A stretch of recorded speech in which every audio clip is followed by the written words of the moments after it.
ሰላም ሰላም ጤና ይስጥልኝ ውድ የቻናሌ ቤተሰቦች እንዴት ናችሁ?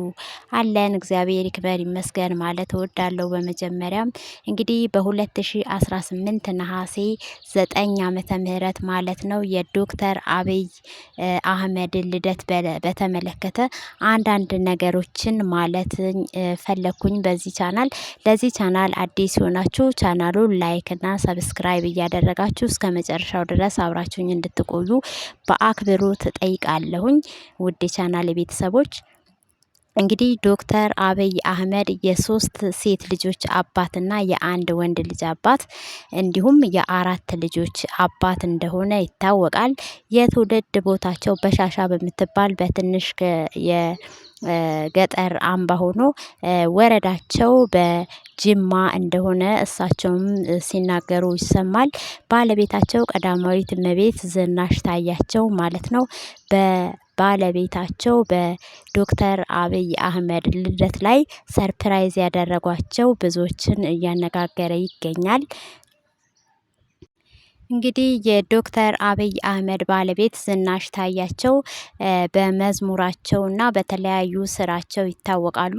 ዝናሽ ታያቸው በነሐሴ 9 ቀን ማለት ነው ዶክተር አብይ አህመድ ግማሽ አመት የ50ኛ አመታቸውን ልደት የማክበር እቅዱም አልነበራቸውም እና እሷ ግን ቀድማ ተዘጋጅታ አለ የተባለ ስጦታ አዘጋጅታ እሳቸው አመታቸውም እንደሆነ በስራ ቢዚ ስለነበሩ ማስታወስ ባልቻሉበት ሰዓት ኬኳን አዘጋጅታና ቆንጆ የሆነ መጽሐፍ አዘጋጅታ ሰርፕራይዝ እንዳደረገቻቸውም ተናግራለች።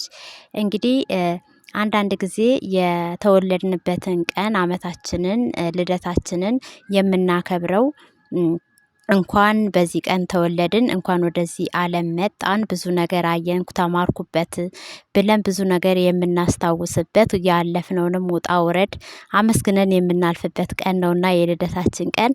እሳቸው ደግሞ ልደታቸውን ማክበር ሳይፈልጉ ቀርተው ሳይሆን ቀኑን አንዳንዴ የትኛውም ሰው እንደሚረሳው ረስተው ስለነበረ እሷ ግን ተዘጋጅታ ለልደታቸው ቀን ሰርፕራይዝ ስላደረገቻቸው ከነ ቤተሰቦቻቸው ደስ እንዳላቸው ደስታቸውንም ሲገልጹ ታይቷል። ውድ የቻናላችን ቤተሰቦች ቻናሉን ላይክ እና ሰብስክራይብ እያደረጋችሁ አብይ አህመድ እንኳን ተወለዱ እንኳን ለዚህ ቀን አበቃዎት ማለት ለምትፈልጉ ሁሉ የልደታቸው ቀን ነሐሴ 9 2018 ዓመተ ምህረት ነውና ግማሽ አመት 50ኛ አመታቸውን ነውና ያከበሩት። እንኳን ለግማሽ ለ50ኛ አመት በሰላም አደረሶት ማለት የምትፈልጉ ሁሉ እንኳን ተወለዱ።